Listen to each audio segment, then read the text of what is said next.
魏宁辉，我昨天会在他的这个表现，必须有力。直接把托马斯给闷在了。他是咱们国内拳坛重拳杀伤力最恐怖的选手，无论你是什么世界冠军，还是国际拳坛的顶级悍将，在他面前都会被打得躺在地上，根本无法起身。简单介绍一下，他就是咱们河南的搏击天才选手，重炮手魏宁辉，同时也有着一个霸气的绰号——催泪大师。肋是肋骨的肋，起因是魏宁辉在擂台上用精准重拳，总是能命中对手肋骨，直接让对手躺在地上无法起身。和他对战的老外不是被打废，就是被医生给抬走。魏宁辉从小就对中国武术感兴趣，之后也是开始练习泰拳，在18岁那年就已经打穿了泰国拳坛。回国之后也是凭借着自己的催泪拳，拿到了大大小小的各种奖项，这也让很多来华挑战的老外都闻风丧胆。今天他要面对的波兰选手托马斯也是一位世界级拳王，目前职业战绩73胜7负，实力可谓是相当的强悍，甚至还拿到过很多世界冠军的奖杯，大大小小的奖杯也是拿到手软。不过两人年龄差距竟然有14岁，大了魏宁辉不止一轮，比赛经验上魏宁辉完全不是他的对手。魏宁辉占得优势也仅有年龄差距，所以想要赢下这场比赛可是不简单。比赛开始前，还希望屏幕前的各位看官能点赞支持。大炮在这里祝大家早日发财。比赛开始后，身为比赛经验丰富的老将也是主动出腿进攻。这场比赛对于魏宁辉来说有着极大的压力，光从对手拿到的10几条金腰带就能让魏宁辉感到胆寒。不过魏宁辉并没有一丝退缩的表现，而是主动的出拳对老将进行试探，并且寻找他的漏洞。相比较之下，魏宁辉的灵活程度还是要更高一些。魏宁辉也发现眼前的老将的防守注意力一直在脑袋上，所以也是试探性的瞄准老将腹部一套组合连击，发觉有效果之后也是迅速补上几发重拳。老将实在受不了，也是痛苦的跪在了地上。毕竟老将的年龄已经太大了，注意力和反应能力确实下降了很多，最终还是难逃魏宁辉的催泪重拳。这一条组合连击下去，老将也是彻底崩溃，甚至一时间都有些喘不上气。这也证明了魏宁辉的重拳有多恐怖，怪不得魏宁辉在泰国期间就连波球都收敛了很多。魏宁辉今天要面对的第二个选手是意大利拳王塞拉，目前职业战绩26场，仅仅输了4场。不过他的绰号恰巧和魏宁辉翻着过来，魏宁辉是催泪大师，他是金刚肋骨，这就有点像毛和盾的故事了。塞拉打了26场比赛，没有一场被 KO 的记录。得知魏宁辉的催泪拳非常恐怖，也是早就期待不已。但是这场比赛因为各种原因也是耽搁了许久，所以塞拉也有了足够的备战时间来和魏宁辉决一死战。不过从年龄上来看，两人也是有着10岁之间的差距。塞拉也曾经被意大利总统给亲手授予冠军奖牌，可以说是意大利拳坛的顶级选手。咱们也是废话少说，还希望屏幕前的各位老爷能点赞支持。咱们直接来到比赛现场。比赛开始后，塞拉也是主动对魏宁辉发起进攻，能看出塞拉在比赛的节奏上是与上一位选手几乎相同，毕竟他们都是比赛经验丰富的实力老将，肯定想要用实力去压制魏宁辉。但是魏宁辉则是冷静的去习惯老将的出拳频率，试图在对手出拳的缝隙中寻找破绽。但是塞拉也是一位心思缜密的选手，总是喜欢做一些小动作去限制魏宁辉。如果一个细节没有处理好，魏宁辉很有可能被他轻松控制节奏。情况下是 KO 别人，有时候也会被别人 KO。按说他经过在这个泰国进行过这个泰拳训练之后，我们都想着腿法比较好，但是现在反其道而行之，他现在练他的拳法很出众。是的，魏宁辉他的训练师也就是他的把师是名将 K1。老将且战且退的打法也是让人琢磨不透，貌似下一秒就打算火力全开和魏宁辉鱼死网破，但是在他准备进攻的时候，欲望表现的实在太明显，也是被魏宁辉成功的放倒在地。起身之后，老将竟然还能扭屁股进行嘲讽，估计也是没有意料到接下来要发生多恐怖的场景。你要出动作还好呢，他到底我出的我就是少击中，为什么你不出动作呢？是吧？他说，哎，你到底想干什么？魏宁辉是之前多次的 KO 对手，漂亮的，漂亮，连续的全摆拳，看看这个漂亮，强毒了，强毒了，而且塞拉刚刚是出拳啊，第一时间站起来，但是呢却软了下来，也软了，说明重击了，真正重击了，又是一个前摆，魏宁辉加油第二次，魏宁辉多次啊用这种暴风重。魏宁辉一番试探之后，也是忍不住了，直接拎起重拳开始对老将进行火力输出。这也让老将一时间陷入被动，只能不停的后撤和魏宁辉保持距离。不过我们能发现，两位选手在站着不动拼拳的情况下，明显魏宁辉打出的拳头效果更加明显，魏宁辉的表现也是主动，老将在吃到重拳也是状态严重下滑，只能被魏宁辉给逼在擂台角落。不过好在老将的比赛经验足够丰富，抗击打能力也依然在线，这才侥幸逃过了一轮又一轮重拳轰炸。魏宁辉有着非常强大的连击能力、爆发力，这有点扛不住了。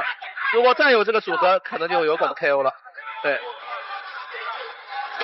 多次的头部还有肋部受到重击的塞拉，现在是疲于防守。现在魏宁辉他主要靠的左右摆拳，他不是直拳，前后手的直拳不是这样，你看，对，是吧？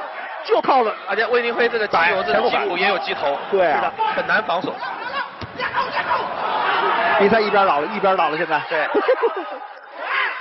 这样近距离的话，他像打沙袋一样打，一般都扛不住了。对。已经倒计时。看来意大利的塞拉要扛过来了，这回要扛，突然反击发力，利用他的前手拳重击对。比赛现在来到第二回合，经过上回合魏宁辉的重拳洗礼之后，老将也变得小心谨慎了一些。感受到魏宁辉在内围重拳的统治力之后，也是有意的控制和魏宁辉之间的距离，说什么都不和魏宁辉在内围拼拳。不过魏宁辉也是大概看穿了老将的打法，所以也变得更加大胆了一些，一直在寻找机会把老将给带入到自己的内围。老将塞拉也是吸取了教训，不停的后撤和魏宁辉进行着拉扯。他的这种招法的进攻线他已经知道了。塞拉的这种防止反击反扑的这种欲望还是非常强的。31岁的泰拳老将塞拉想还以颜色，想给魏宁辉予以基辅拳。魏宁辉这个时候又表现出来了耐心，什么时候突然发力？魏宁辉的拳太重了。现在他已经找到你这种节奏了，你看没有？多角度变换。对，这回合一大半的时间里，老将塞拉都处于被动拉扯的状态，但是他貌似也意识到了什么。眼前的魏宁辉仅仅是一个中国小将，自己可是世界拳王，被这样摁着摩擦岂不是太没有面子了？不说给自己丢脸，这也是给意大利拳坛和总统丢脸，所以也变得主动起来。但是他并没有做虚假的动作去掩盖自己的进攻欲望，也是被魏宁辉的一发重拳精准命中，瞬间就直挺挺地瘫在了地上。这一拳也是让塞拉的意识都变得模糊，蹲在地上老老实实的接受读秒。不过塞拉并不服气，依然选择起身去和魏宁辉做最后的较量，但是结果显而易见，魏宁辉只是简单的几发重拳，他就开始变得摇摇晃晃，身体已经完全不受控制了。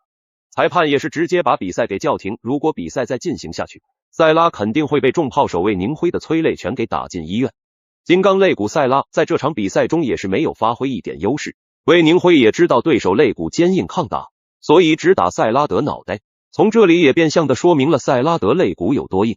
就连魏宁辉都改变了攻击方向，老将塞拉的表现还是很不错的，只是年纪大了不得不服老。接下来一起来看魏宁辉的第3场比赛。魏宁辉要面对的是来自加拿大的一位实力凶狠的选手丹尼斯，一共打了16场比赛，仅仅输了3场。同时他还有着另外一个身份，擂台上是一位敢打敢拼的拳击手，擂台下却是一位拳击俱乐部的老板，看得出来他是真的很热爱拳击这项运动。比赛开始前，还希望屏幕前的各位老板能点赞支持。咱们直接来到比赛现场，丹尼斯的战术和前面2位老拳王完全不同，开局不骄不躁的选择试探出击，并没有上来就火力全开想要压制魏宁辉。不过魏宁辉看到他节奏缓慢，也是加强了自己的攻势，选择在首回合就对丹尼斯发起压制。而且我们能看到魏宁辉的打法也变得更加成熟，开局做试探动作的时候还能衔接重拳去消耗对手的状态，动作但力量都非常大。他不仅能打站立，关键他还能打地面，他还能打 MMA 的比赛，这技术非常全面。今天的这个比赛是泰拳比赛，跟前面这个格局不同，是可以有挑战。我们可以欣赏一下这个泰拳比赛。你看，这个丹尼斯这个摆拳的力量哦，这不高，直接就被打爆了。对，哟，你看他的左右摆拳，哟呵。魏宁辉要小心了，因为现在是丹尼斯比他快了一拍。他主要靠低防和左右的摆拳，他并不是我靠你的这直拳打，不是的，他个儿低啊，是吧？我身高比魏宁辉低，我要靠摆拳能上你头，我打拳打过不着你。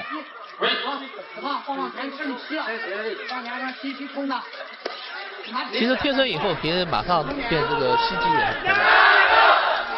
但两人同时，但两个拳都很重。从双方换拳的频率上来看，我们也能感受到丹尼斯重拳的压制力，这点可是比前面两位选手要恐怖得多。每次出拳都是奔着 KO 魏宁辉去的。如果说魏宁辉一个不留意，很有可能被对手给放倒在地。当然，魏宁辉也没有任何的手下留情。可以说这场比赛才是男人之间的真正对决，而且以往在内围有着碾压能力的魏宁辉，在这场比赛内围对抗环节也没有拿到太大优势。灵活，爆发力好，速度快，力量还大，力量非常大，速度也戴尼斯布瑞克是我个人说现场看到的速度让我感觉到惊讶的这一名选手，漂亮反击。但他唯一所欠缺的是缺乏一个连击，这是一个所欠缺的。再一个，他虽然有这个拳腿的，嘿，看漂亮，侧空翻打人，一个巴西战舞式的腿法，他敢，因为他非常放松，所有操作都敢出。他认为他这场比赛，他认为我能赢，他敢出这个动作。在第一回合啊，他敢。眼看第一回合即将结束，双方也是选择再一次加快进攻频率，重拳猛砸，也是根本没有给对手一点喘息的机会。越是这个紧要关头，就越是要集中注意力，稍有不慎，很有可能第一回合没有结束就会被 KO。没法打这场比赛，没法打这比赛了，硬碰硬的打，对，只能扛住，但扛住也挺困难的，拳太重了。魏宁辉虽然是年轻啊，但是呢，他的大赛经验其实要比丹尼斯布瑞克要丰富。比赛结束。比赛现在来到第二回合，魏宁辉也是选择主动进攻去试探对手，但是丹尼斯也摊手表示无所谓，进行嘲讽，貌似在说魏宁辉的重拳根本没有一点杀伤力。不过在魏宁辉打出重拳的时候，丹尼斯也开始了搂抱，这也让在一旁的裁判心里很是不爽，在中国的擂台上还敢用这样的打法，岂不是挑战裁判的权威，也是果断对其进行了警告。漂亮漂亮，对，一到加钱买，你就得这样的跟硬拼。哦，西撞漂亮啊，这撞，对，但双方没有打出走，其实挺，这是泰式比赛可以用的。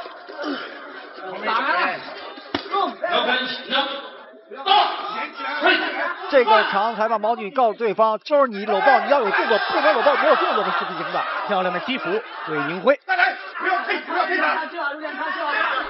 这场比赛真的太精彩了。第二局魏宁辉也放开了，对，教练让魏宁辉可以继续击